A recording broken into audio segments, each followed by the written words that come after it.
Jadi saban lagi urang buh fitrah peng. Buh fitrah peng. Ya, nyami lagi buh fitrah peng lagi duk peng tabuh lagi dayu. Hana so yang tanggung jawab bak buh fitrah ke dayu.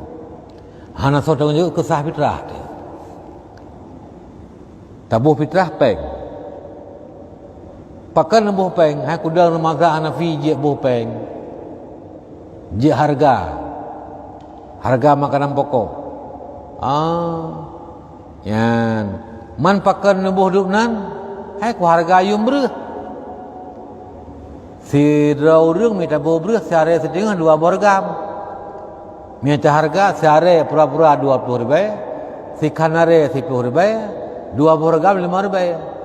Siare setengah 2 borgam sama dengan silhep loh 5 ribu. Nah 5 termo tak kali ju 5 kali 25 ribu. Nyo fitrah long kali nyo peng. Nyan so tanggung jawab yang pegah sah fitrah dia. Syafi'i hang tanggung. Pakah hang tanggung baganya hang sah bo peng. Bu makanan pokok. Kahang tim tanggung jawab. Han getim pegah sah. Le Hanafi pi hang tanggung. Pakah hang tanggung karena baganya jiat tahargakan. Tapi harus barang yang taharganya makanan pokok yang disebutlah hadis. Kurma, anggur, gandum, dan lain-lain.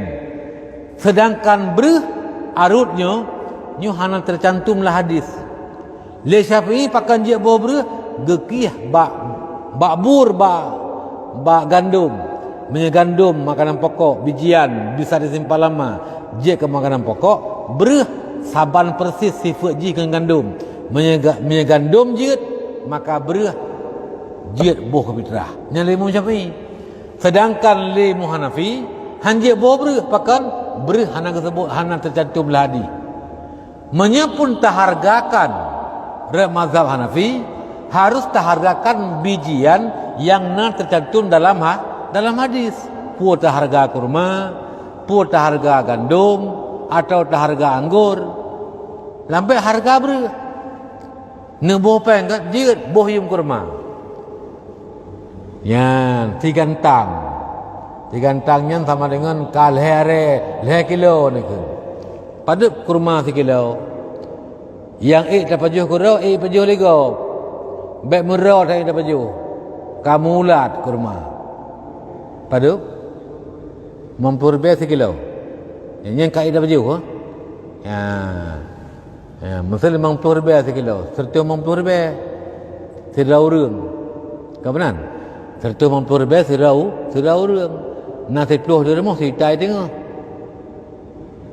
Harga kurma. Yang kata buhnya. Kesau tabuh. Ke urang yang juga gedang mazhab je. Yang dia terima, yang dia fitrahnya harga. Yang lu lakemah, lu kalau ikut mazhab je, lu hargakan kurma. Sirau urang 5 kilo kurma, 1 kilo kurma mesti 50 ribu. Tak pegah. Sama dengan kan sertuh 50 ribu. Na 5 loi rumah, jortuh 50 ribu. Na 10 loi rumah, 1.500.000. Lumbuh peng ke bapak. Nyen manyan li bapak tetap bak mazhab Syafi'i. Lumbuh peng nan dikut sah fitrah peng. Han kan? Menyemantang mazhab Syafi'i kita. Menyuruh mazhab Syafi'i kan hanjut. Terima hanjut.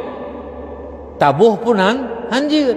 Maka ketika tabi peng ke urang mazhab Syafi'i, walau kata deng tahargakan kurma lagi bak mazhab Hanafi, tapi tajuk kurang yang bermazhab Syafi'i, nyo yang tajuk fitrah yang diterima sedekah. Kan fitrah diterima. Berarti lam yakak mau kak kehanjiat cid payah kami dalam urang yang kagikut mazhab ji. Tabuh fitrah peng, diterima fitrah juga peng. Nyan ke jadi wate kamenan pui jengku taba bereh sabosa umlasah. Ada he terpecut bata gulam ya, tapi lebih aman tabuh bereh masa kita daripada tabuh peng. Mijai tetap aturan lem dekat tabuh peng. Ya hanjit duk peng lagi ta harga lagi tengah yum ber. Nya hana so tanggung jawab. Syafi'i hang tanggung, Hanafi hang tanggung. Jadi kita nyo talfi rajak bo peng dang rak deh harga peng ta hargakan ber. Sedangkan ber hanjit mazhab yang je bo peng. Yan tabuh peng hanjit mazhab yang je bo ber. Karena so tanggung jawab. Ya